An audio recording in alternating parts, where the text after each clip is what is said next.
Hey guys, it's me Mr. 250 and welcome back to Sound of Drop Fall into Poison. So, it's been a bit, but we're gonna try to at least work our way towards finishing this now. The last true ending we have is one called Fall into Poison. We also have a bad ending that we are going to get along the way.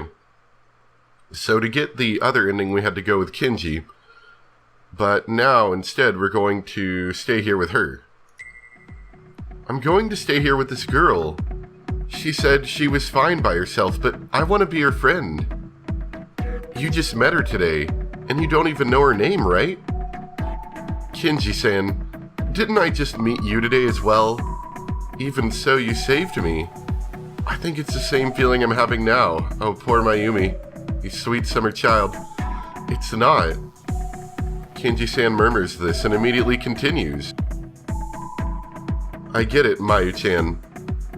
If your determination is true, then I won't say anything further.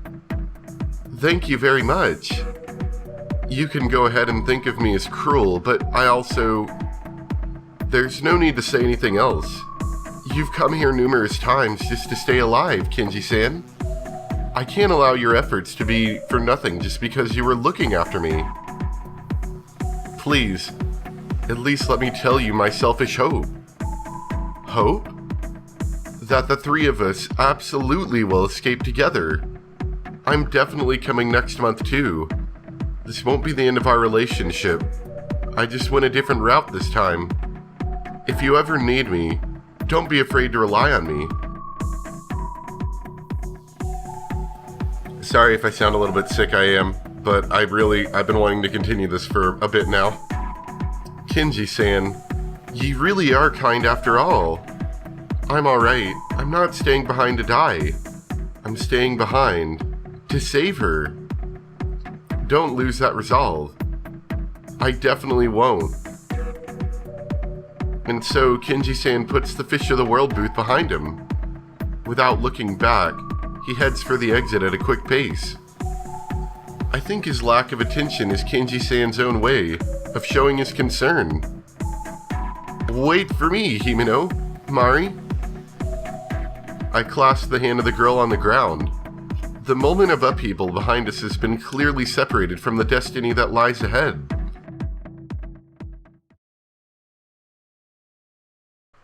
So to my understanding, what we did last time at this point was we left with Himeno, and then Himeno convinced us to go back for the girl. And then all that happened. Well, this time, we're apparently going to stay with her. Which would change at least a little bit about what's going on, I would imagine. This isn't that I chose to stay here because I don't care about what happens to Himeno. I remember the emotions I felt when I saved this girl in the underground tunnel. If I abandon someone right before my eyes who's in trouble, Himeno will be mad at me. Kenji-san didn't say I should abandon the girl to save Himeno, but in reality there is no difference. Abandoning the girl is what that means. Even if I did save Himeno, if she heard I did such a thing, she would definitely be angry. Himeno can surely make such weighty decisions for herself. It's a thin line between that and cruelty. That's why Himeno wouldn't want me burdened with such a choice. I'm different from Himeno. I'm not as decisive as she is. We may argue, but if I'm honest when I'm looking into my own heart, this is why Himeno and I are friends. However, once I make a decision, I stick with it and believe in it. I said I wanted to save her because I felt that I wanted to be her friend. Upon giving those words voice, I can feel that they have power. I sit next to the girl in a comfortable position. On top of that, I haven't made up with Mari yet. Mari is definitely here inside this red manton aquarium. I can sense that if I don't solve all the mysteries here, I cannot return to a normal life. This is what the intuition rushing through me is telling me. My story. Ever since Mari went missing, Each day seems to pass indistinctly. But each and every day, I sought out Mari. Submitting police reports, having the police continue their investigation. It became a small piece of news, but as it was unrelated to cases of bizarre murders and kidnappers, it quickly stopped being a topic of conversation. It was about the time I moved on to junior high. All of a sudden, my parents began to erase all traces of Mari. Speaking honestly, it wasn't a big deal. My parents just began to dispose of anything of Mari's left in the house. The kids' room the two of us used became a room for one. The square tables with 4 chairs became a circular table for 3. Because we still gotta have 2 extra tables for friends or something, I guess. Or chairs. It's not like it all happened at once, but to me, it felt so sudden. It's like I was an only child from the start. Those words were never said, but I always felt like I was hearing them. I had moved on to my 3rd year of junior high, 9th grade. Not even a trace of Mari's existence remained for my parents.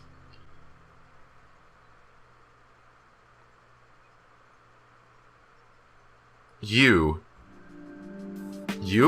Wah! Wah! It was so sudden. I had been ruminating on the past and have now been abruptly yanked back to the present. Having opened her eyes, the girl slowly sits up and looks at me. She's pressing on the injury on her head and seems to be in pain, but her eyes shine a great strength. It seems I'm in debt to you once more. Stop calling it a debt or anything of the sort. I saved you because I wanted to, and I wasn't working alone. Huh? The girl continues to listen with a haughty attitude as I tell her about what happened with Kinji-san. I can't help but feel some admiration for someone like her, who is able to maintain her typical attitude, even with such terrible injuries. The girl says nothing until I finish my story. I have a general idea of what you're saying. The girl slowly blinks her eyes once. After looking me in the eye, she turns away. Her cheeks have begun to turn red from the flow of blood. Although she normally speaks about everything so plainly, in a rare turn of events, she seems to be chewing the corners of her mouth, searching for what she wants to say. After she slowly blinks once more, she returns her gaze to meet mine. Oh, oi? Oi. Her voice is extremely soft. Huh? Unable to clearly make out what she said, I tilt my head. What did you say just now? Yeah. Nothing. It wasn't important.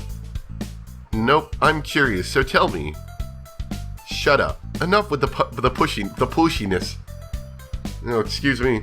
The only way for me to get through this is to drink lots of water, because I am coughing occasionally. Tell me. Facing the girl who has fallen silent and averted her eyes from me, I continue to prompt her. She seems to be giving in. Her broad, pouty expression finally giving way to a loud sigh. I said thank you. Any complaints? She folds her arms and looks away. You were able to thank me. You were way too rude. That's not something I want to hear from you. Stop calling me you. It's Sayo. Sakuragi Sayo. Sayo-chan. Well, Sayo-chan, you quit calling me you, too. I got it, Mayumi. That's fine, isn't it? Now, you stop adding Chan. I'm not a child. Thanks. It's kind of refreshing to be called Mayumi. Himeno, my parents, and everyone else always seems to call me Mayu. But then, trying to have everyone call you by a nickname of your own choosing would also be weird. Still, is this alright? By saving me, your friend might die, Mayumi. What? You heard that? Somewhat. It doesn't matter. What will you do? Think of a way for her not to die. It's not that I'm abandoning Himeno after all. You're too optimistic, even when you have no idea what will happen.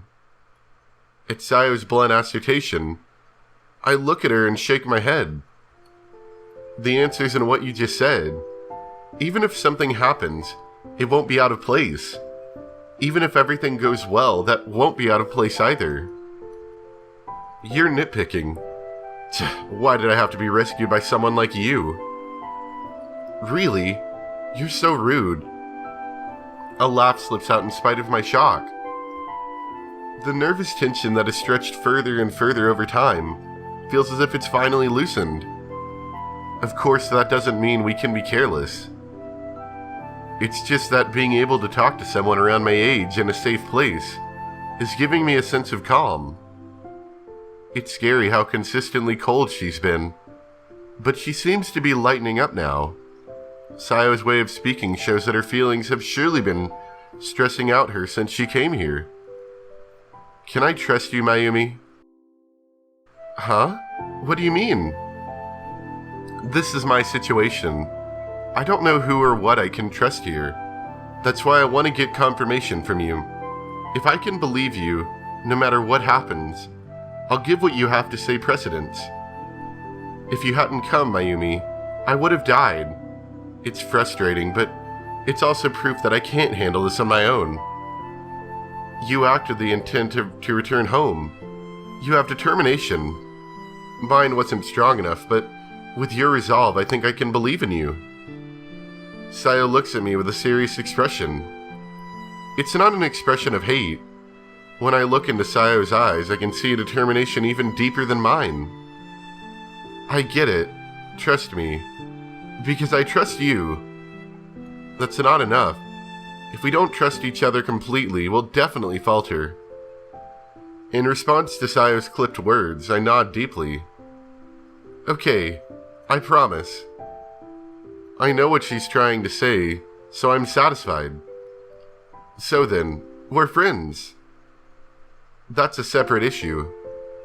Really, you aren't very sincere. I'm sure she's not satisfied, but the two of us have ended up in the same boat. A smile creeps onto my face and I change the subject. Sayo has a sullen expression on her face. So, I want to go ahead and talk to you about this. Sayo, why? How did you end up almost getting killed by Saganuma Rieko? Kenji-san had said that she was the criminal who had killed the director. Sayo wasn't surprised when she heard that piece of information, so she must have already known. Still, I can't imagine what sort of exchange took place between them that led to something like that. There was nothing normal about what happened there. She bashed Sayo's head so many times into that hard aquarium glass. It was a different fear than what I felt when Kenji-san went crazy. I want to understand what it was that can make someone show that side of themselves. You already know that. She's the criminal who killed Papa, right? Sayo was emphasizing this information, so I returned my gaze to her in response. If so, then this will go quicker. Saganuma Rieko is already dead. See, the thing is that it is a new dialogue, don't get me wrong, but this is not new information. Which I guess you have to explain in case you got this ending before the other one. Because then a lot of it wouldn't make sense, but still, it's like, I already know all this. She's dead? My voice seems to be twisted. It's so sudden. I can hardly believe it.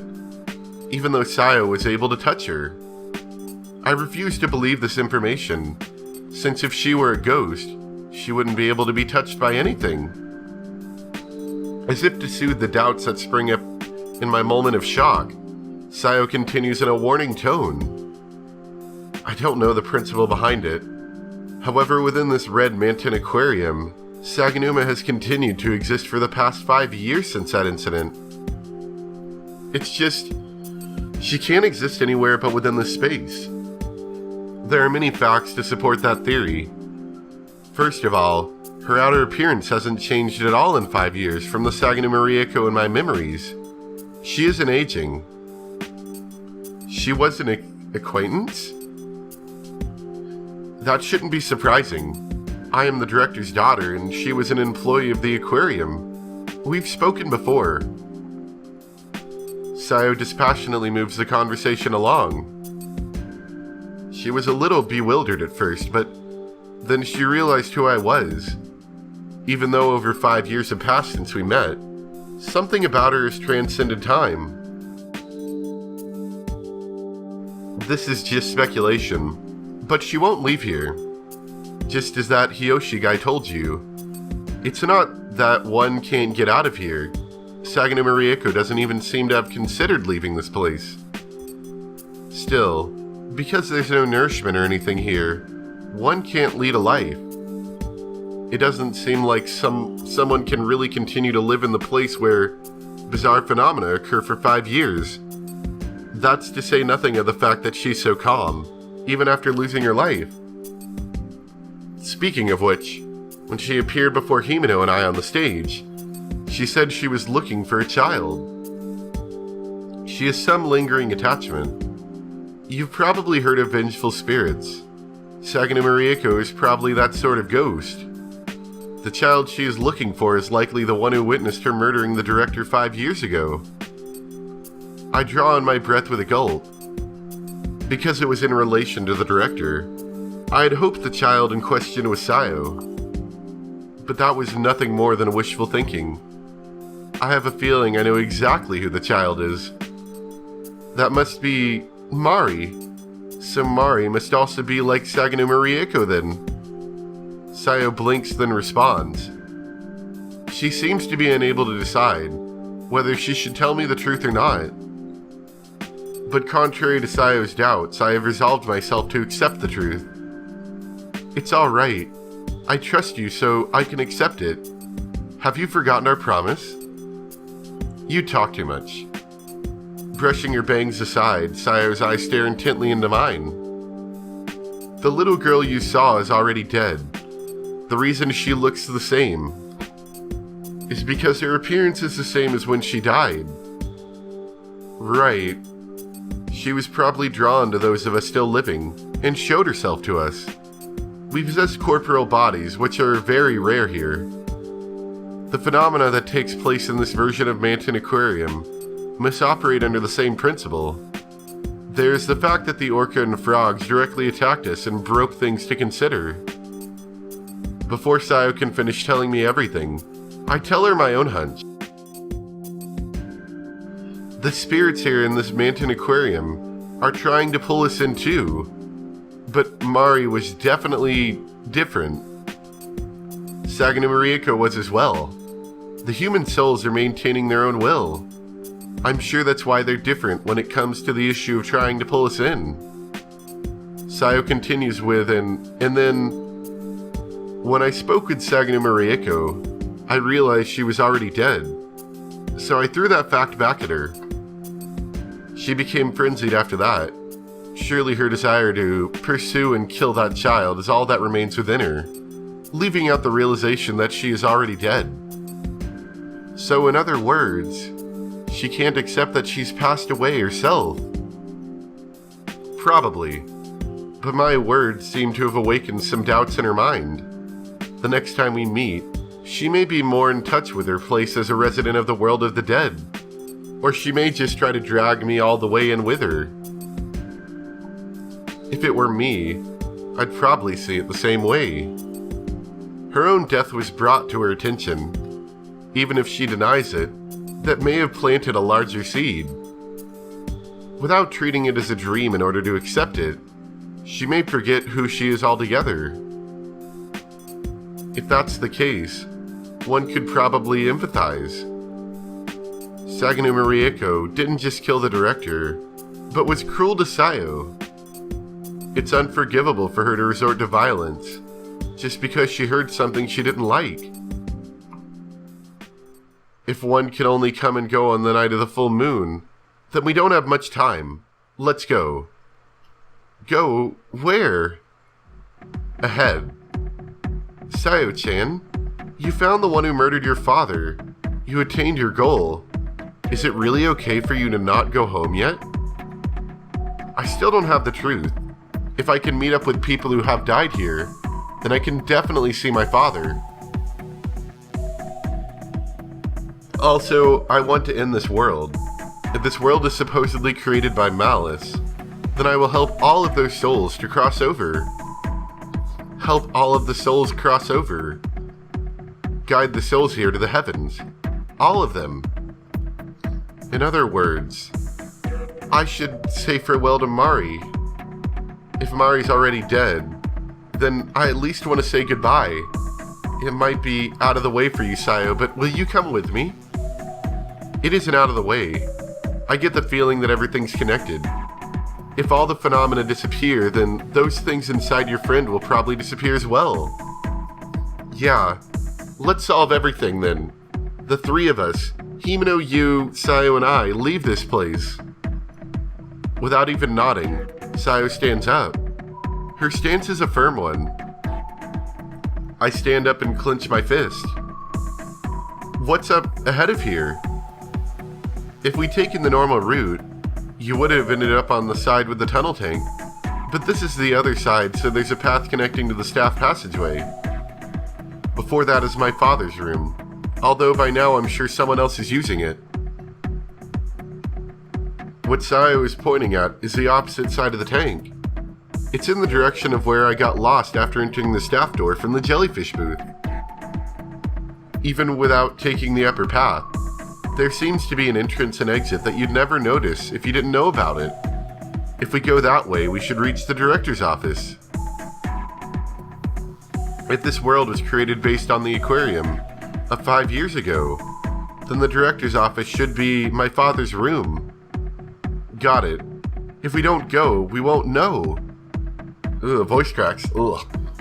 We don't know what will happen, so don't let your guard down. Right. With a door serving as a boundary, it's like a completely different world.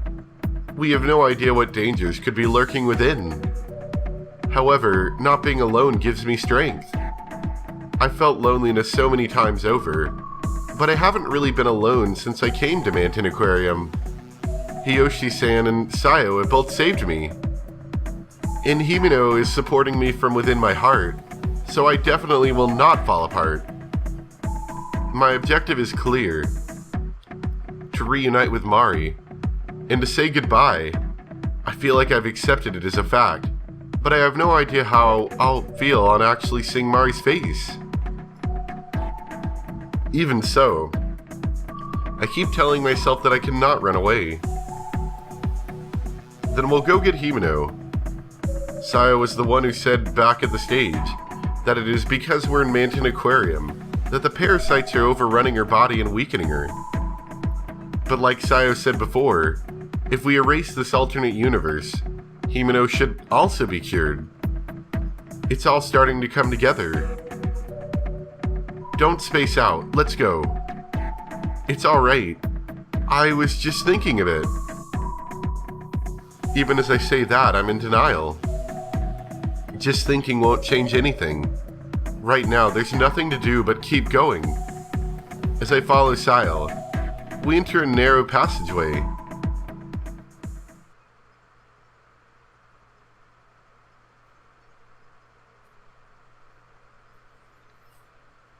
We're standing before the door of the director's office, not having encountered any particularly strange phenomena.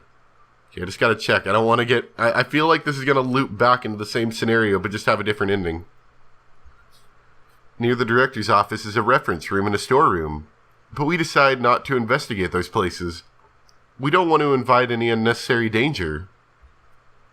The design on the imposing door seems very different from what I've seen in Manton Aquarium so far. Coming this far and having nothing happen feels a bit unnatural. Mulling it over will change nothing. On the other side of this door, something unimaginably horrible might happen. Don't let your guard down. I know that. I'm not going to get careless or anything. I see Sayo put her hand on the door, so I put my hand on it as well. Let's go. Using those words as a signal, we both put all our strength into opening the door at the same time. Well, let's see a dead plant. In fact, things look actually pretty bad in here. What's going on here? Those first words said upon entering the dim room echo in a hollow manner. Papa's room. Sayo's words are cut off there. I think it would be most accurate to say that the room is ruined. The antique furniture in the room is not merely old, but in ruins. The deterioration of the floor and ceiling is visible, and the time frame of when it was destroyed also seems strange. I've seen Manton Aquarium in so many different circumstances, but this room seems to be from the most distant time period. It's bizarre. Still, that computer's doing remarkably well. As I take a step in, I kick up dust. While it's by no means a large room, it's so cloaked in darkness that I can't see the center.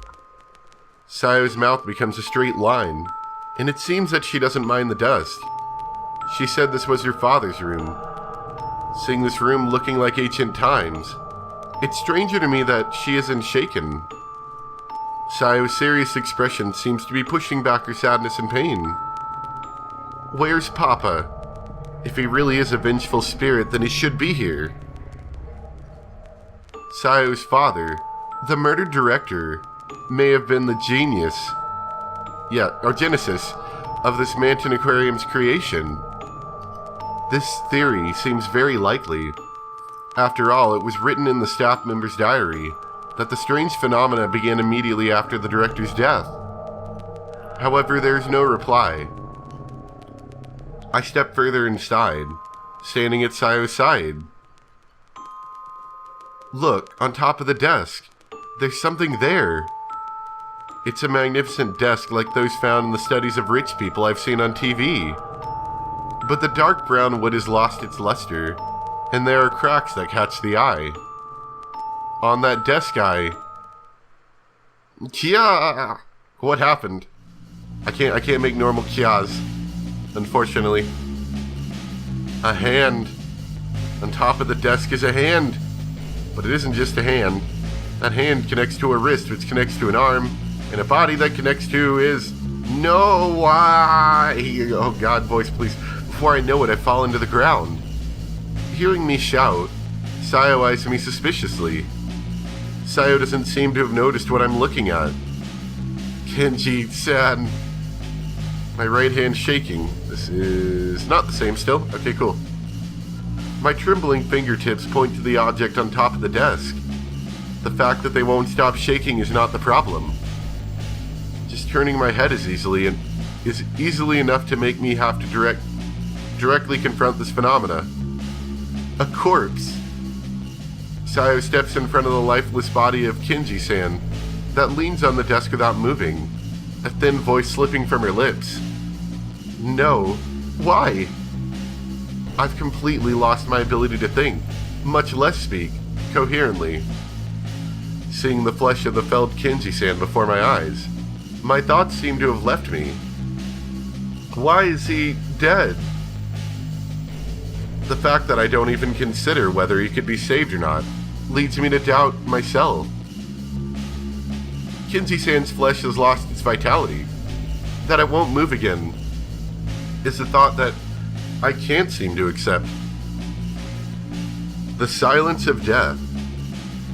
It reminds me of the quiet of a relative's body being before me at a funeral. No. In contrast to me having slid to the ground and shaking, Sayo moves closer to the body. She puts her hands on his back, and then her ear close to his mouth. In my mind, I can't grasp what she's doing. I merely reject it. Well, that seems to work a lot better. If I lower the tone of my voice a little bit. If I try to speak at my regular tone, it's a little hard. But if I lower if I get a little deeper, that actually seems to be a little easier. However, Sayo merely answers coldly. He's dead. No mistake about it. This is terrible. It's Kenji-san. Rather than screaming, we have to figure out how and why he died. If it was due to a phenomenon, you and I might be pulled in as well. He's not bleeding, so it may have been poison. your blood just turns to poison. How can you be so calm, Sayo? I cover my face at this point. I don't want to face the truth of an acquaintance's death head on. As usual, Sayo continues with disinterest. This guy isn't an acquaintance of mine. Our objective is to get out of here with Himeno. I've no time to worry about mourning the death of someone I didn't know. My, I find that to be a most prudent decision. Saganu Marieko. Clack, clack. The preceding footsteps echoed through the whole room. Why are you here? Are your injuries all right now, Sayo-chan? Anyway, I'll stop there for right now. I might do some more later today, I'm not sure. It depends on if I feel like it or not. So anyway, thanks for watching, and I'll see you guys next time. Bye!